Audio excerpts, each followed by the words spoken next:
Hi friends, ఈరోజు నేను pepper chicken fry చేయబోతున్నానండి. అదే విధంగా చాలా స్పైసీగా ఉంటుంది. పెప్పర్ చికెన్ను ఎలా తయారు చేసుకోవాలో చూద్దాం రండి. దానిలోకి కావలసిన పదార్థాలు ముందుగానే సిద్ధం చేసుకున్నాను.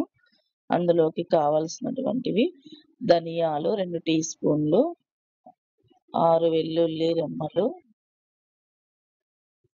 1 టీ స్పూన్ మిరియాలు, 1 టీ స్పూన్ పసుపు, 1 టీ స్పూన్ కారము, 1 టీ స్పూన్ ఉప్పు, కొంచెం ఎండు కొబ్బరి అండ్ చికెన్.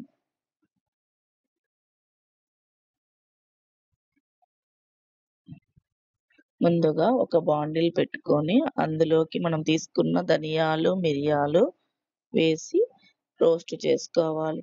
రోస్ట్ చేసుకున్న వాటిల్ని మిక్సీ బౌల్‌లో ఏసుకొని మిక్సీ పట్టేసుకోవాలి. అందులోకి కొంచెం ఎండు కొబ్బరి, 4 వెల్లుల్లి రెమ్మలు కూడా వేసుకోవాలి.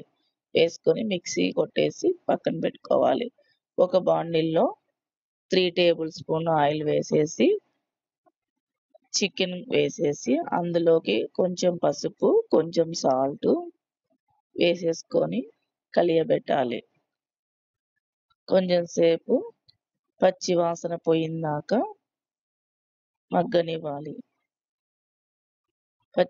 ఒక 5 మినిట్స్ తర్వాత అలాగే ఉంచి కొంచెం సేపు అలాగే మగ్గనివ్వాలి. పచ్చి వాసన పోయిందాక ఉండనివ్వాలి. చాలా స్పైసీగా ఉంటుందండి. మీరు కూడా ఒకసారి ట్రై చేసి చూడండి ఇలాగా. చాలా అంటే చాలా బావుంటుంది. అలాగా పచ్చి వాసన పోయిందాక ఉండనిచ్చి కాసేపు ఒక 5 మినిట్స్ తర్వాత 1 ½ గ్లాస్ వాటర్ పోసుకోవాలి. వాటర్ పోసుకునేసి మూత పెట్టేయాలి. ఒక్కసారి ఈ విధంగా చేసుకొని తిని చూసారంటే మళ్ళీ మళ్ళీ తింటారండి. చాలా సింపుల్‌గా చేసుకోవచ్చండి. అలా మూత తీసి చూసిన తర్వాత అందులోకి కొంచెం కారం కూడా వేసుకోవాలండి. స్పైసీనెస్ కావాలంటే కారం వేసుకోండి. లేదంటే మిరియాలే సరిపోతాయండి. ఈ విధంగా కలియబెట్టాలి. ఈ విధంగా ఒక 5, 6 నిమిషాలు ఉండనిచ్చి నీళ్ళన్నీ ఎగరబెట్టేసేయాలండి. నీళ్ళన్నీ ఎగిరిపోయిన తర్వాత అందులోకి మనం మిక్సీ కొట్టుకున్న పొడి వేసేసేయాలి. ధనియాలు, మిరియాలు, ఎండు కొబ్బరి, వెల్లుల్లి రెమ్మలు మిక్సీ కొట్టుకొని పక్కన పెట్టుకున్నాం కదండీ! ఆ పొడి వేసేసి కలియబెట్టాలి. వాటర్ శాతం పూర్తిగా పోయిందాక కలియబెడుతూనే ఉండాలి. పచ్చి వాసన పోతుంది అప్పుడు. పచ్చి వాసన పోయిందాక బాగా సిమ్‌లో పెట్టుకునేసి రోస్ట్ చేసుకోవాలి.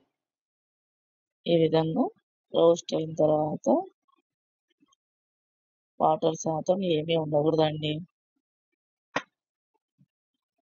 చాలా స్పైసీగా ఉంటుందండి పెప్పర్ చికెను. చాలా టేస్టీగా కూడా ఉంటుంది.